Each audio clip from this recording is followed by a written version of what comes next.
بسم اللہ الرحمن الرحیم۔ حضرت کعب بن عجرہ رضی اللہ تعالیٰ عنہ روایت کرتے ہیں، ایک دن آقا کریم صلی اللہ علیہ وسلم مسجد نبوی میں تشریف لائے اور ہمیں اشارہ کیا کہ قریب ہو جاؤ۔ ہم لوگ قریب ہوئے، نبی مہربان صلی اللہ علیہ وسلم منبر مبارک پر تشریف فرما ہوئے۔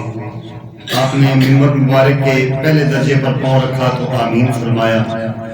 دوسرے درجے پر پاؤں رکھا تو آمین فرمایا، تیسرے درجے پر پاؤں رکھا تو آمین فرمایا۔ واعظ و نصیحت مکمل کرنے کے بعد جب آقا کریم صلی اللہ علیہ وسلم نیچے تشریف لائے تو ہم نے پوچھا کہ یا رسول اللہ صلی اللہ علیہ وسلم،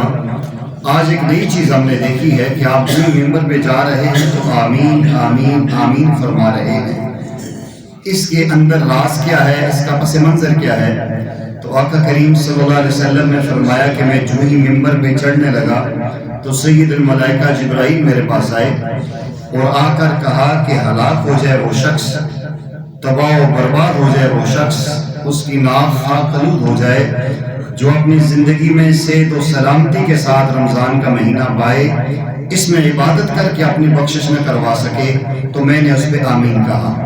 پھر ہلاک ہو جائے کہا اور تباہ و برباد ہو جائے وہ شخص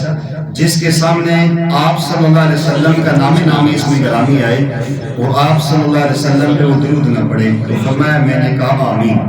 اور تیسرے درجے پر جب میں جا رہا تھا تو جبرائیل نے کہا کہ ہلاک ہو جائے وہ شخص، تباہ و برباد ہو جائے وہ انسان کہ جو اپنی زندگی میں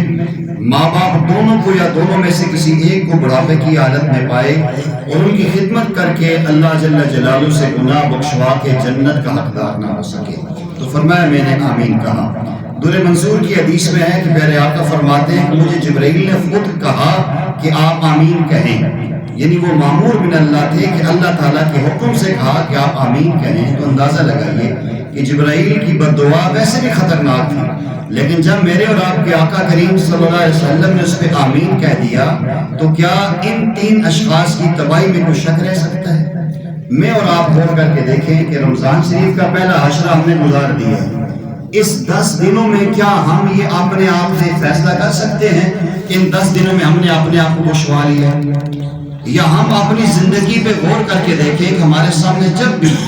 آقا کریم صلی اللہ علیہ وسلم کا نام آتا ہے تو بے ساختہ ہمارے منہ سے صلی اللہ علیہ وسلم نکلتا ہے کہ نہیں نکلتا؟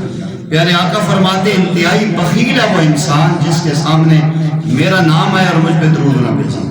اور تیسرا کہ بہت سارے نوجوان بھائی آج موجود ہیں جن کے ماں باپ دونوں یا دونوں میں سے کوئی ایک زندہ ہے، کیا ان دنوں میں یا گزشتہ زندگی میں وہ اس لائق ہیں کہ اپنے ماں باپ کی دعائیں لیں،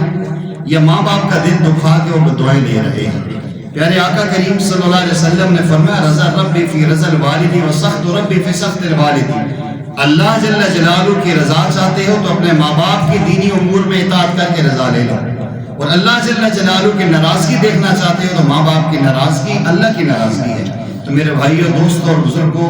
میں اور آپ موازنہ کریں، محاسبہ کریں